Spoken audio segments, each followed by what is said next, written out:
When I was thinking about starting my little YouTube channel, making my first video, I was thinking about a great many things. I was concerned, you know, is my camera going to be good enough? Is the audio good enough? Is the lighting good enough?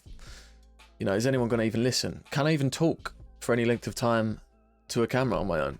But then I was reminded of this, which is what you might have seen. It's the Nike logo with their slogan, "Just Do It." And I think it's one of my favorite logos. And it was designed in 1971 by a student for the grand total of $35. Now the company went on to become very successful, and I think she was compensated with some undisclosed amount of shares of the company and a nice little diamond ring with her logo on it.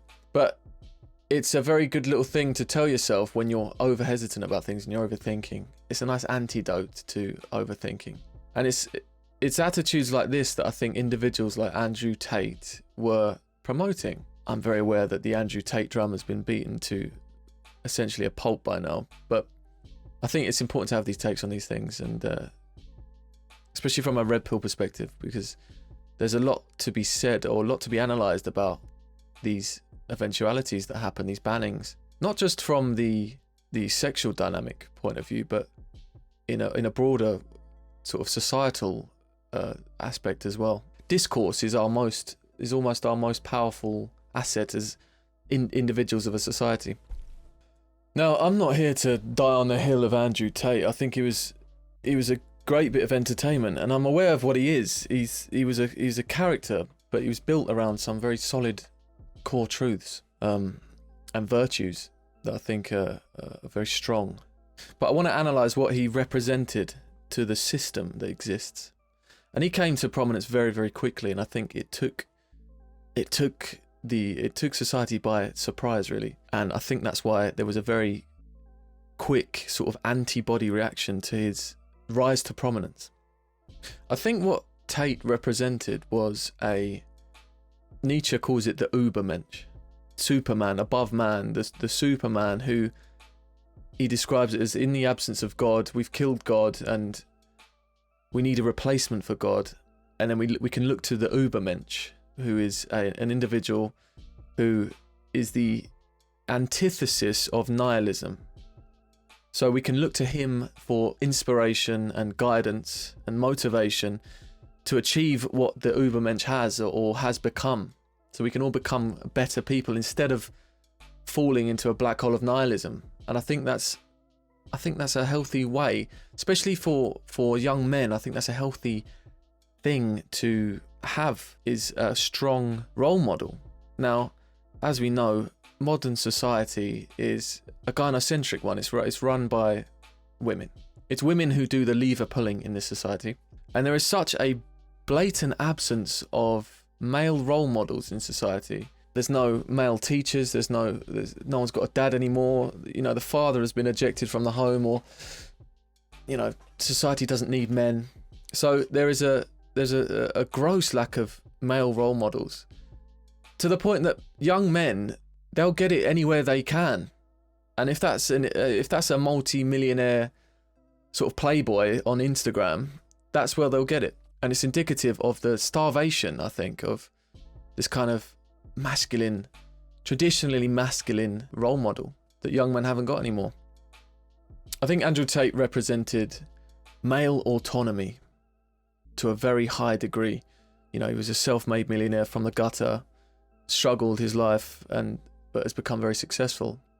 And that enables young men to look at that and go, maybe I can achieve that in spite of these problems I've got and this pain I've got or these tragedies that I have to go through.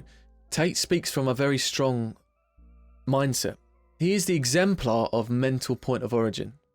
Now, in the gyno matrix, as I like to call it, men's mental point of origin can't be in themselves. It has to be in women, because in order for women to operate properly and use hypergamy in the most efficient manner, that's how it needs to be. Because men's ability, as it's defined in the current gynocentric society, men's ability to provide for women and provide their happiness is the defining attributes to, as they say, a real man. You know, if he was a real man, he'd do X, he'd do Y, he wouldn't do this, he'd call Andrew Tate a cunt or something. That's what defines a real man in society.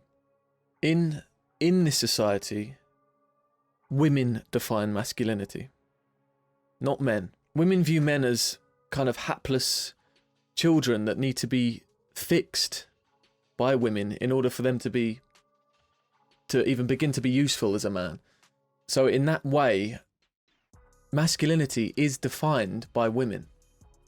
Now, Tate was the antithesis of this. He was the bulwark against this way of thinking.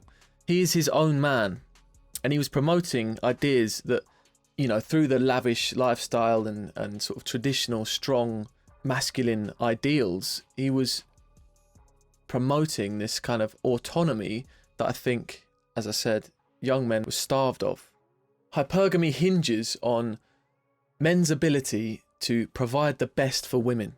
So when Andrew Tate is promoting this material and it's inspiring young men into autonomy and looking from a mental point of origin that exists in themselves and not women and womankind, it causes a problem for society, because the gynocracy can't have all these young men, you know, running around being autonomous and deriving fulfillment out of their own personal hardship or personal growth or their own physical craft and what they build for themselves, because it takes the wind out of the sails of hypergamy.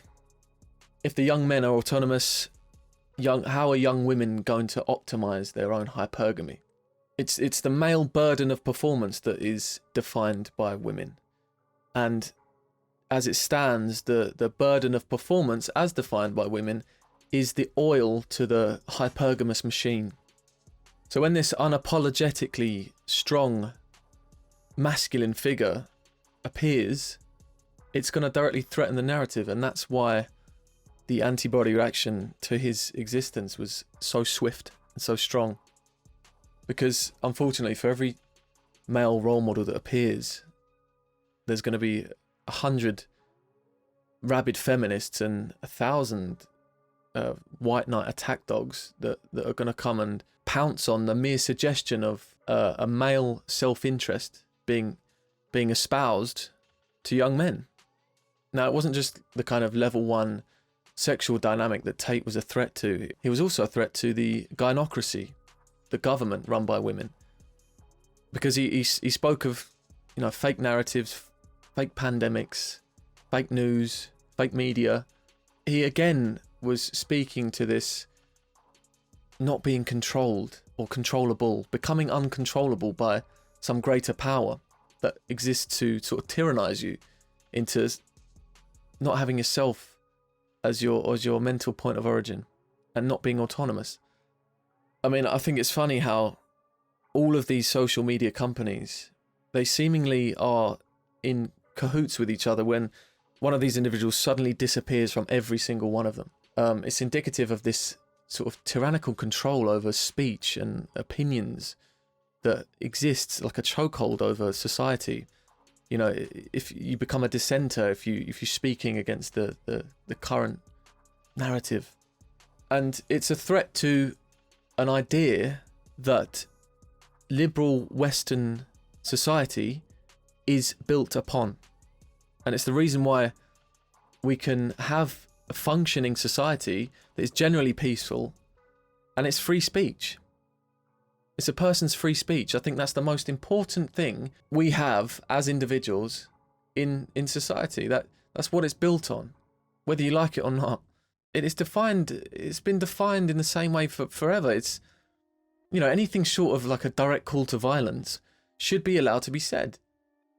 And I do argue that the modern equivalent to the soapbox in the town square is social media platforms. That's how they've been built. That's how they were designed. That's how they describe themselves, especially Twitter. That's where you get your news. That's where you go to figure out what's happening in the world. So I think it is a direct restriction of the freedom of speech of an individual, Andrew Tate in this case. And that becomes a very dangerous precedent to set, and that's a very slippery slope. Because the people who are calling to ban individuals like this, you're essentially setting the precedent that for one day your speech will be banned or your opinions will be dissenting. And who is any government or governing body or figure of authority, in this case, social media platforms or, feminist society, who are they to say what you as an individual can or cannot watch or consume? No one can affect what you think. No one can control what you think. You can make your own opinions about things. You're an adult.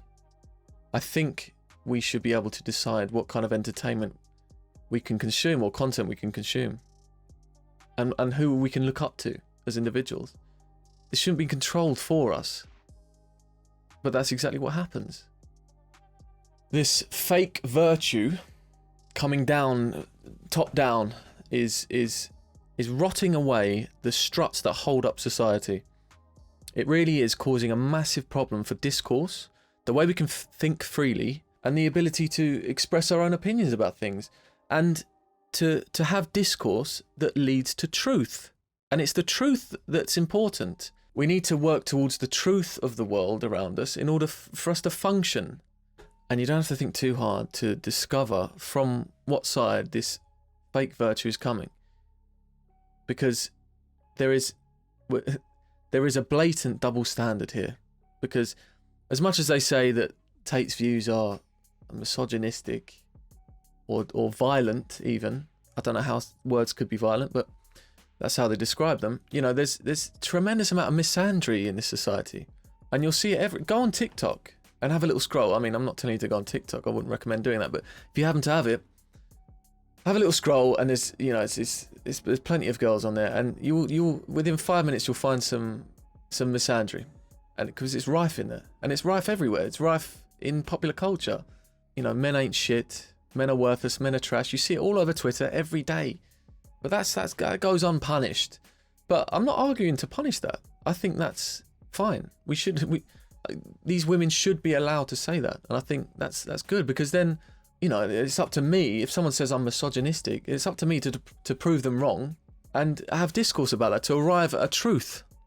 But if one side of the argument's taken away, we can't arrive at a truth. We have this kind of empty shell of an idea that's sort of forced in place, and that becomes the standard. Misandry, that's the standard. And we can look to the example of Cardi B. She admitted to, what was it, drugging and robbing men when she was a stripper. She hasn't lost her job. She's still in the charts. There's probably songs about it, I think. And then she comes out and says, "Oh, I did what I had to do to survive," or, I think she said, I never claimed to come from a perfect world. So we're defending that. We're defending that. Oh, she's the victim of this. Oh, she's from a damaged place. Oh, it wasn't her fault that she had to drug and rob men. That's absolutely fine though, because, well, she's a woman and she gets the benefit of the doubt. She's the victim automatically. And it's indicative of how fragile this little system that they've put together is, because they're so quick to panic. It's as if they're saying, sorry, but we're really concerned that after spending decades shoving this pro-feminist bullshit down your throat, that some lone male role model might undo that all by promoting some alternative view to society, to the way we can go about things, and to the way men specifically can go about their lives. And it's funny because they say Tate has these radical, out there, dangerous views, but they're the same people who say that men can't get pregnant is a dangerous, radical view. And it's a good example of the Streisand effect as well, because in banning Tate and calling all this attention to it, there's people who are saying, "Oh, I've never heard of this guy, but now you've mentioned him so much, I'm going to have a look. Oh, actually, I think I really like this guy. I like what he's saying." So it's having the opposite effect. And men have come out and said, I was going to kill myself. Same with a lot of this red pill stuff. It saves lives. I think Tate, I know, because I've seen evidence of it, that Tate saved lives. But that doesn't matter to the gynocratic society. It doesn't matter. They don't really care about you as a man. Because he was promoting this autonomy again. It's all about this autonomy, and holding a strong masculine mindset that enables you to overcome and achieve and become a strong male. in spite of this, you know, this society we live in that doesn't really want you to be. It wants you to be controllable and moldable and programmable. He taught a strong message as well about, you know, being against your own vices and fixing yourself.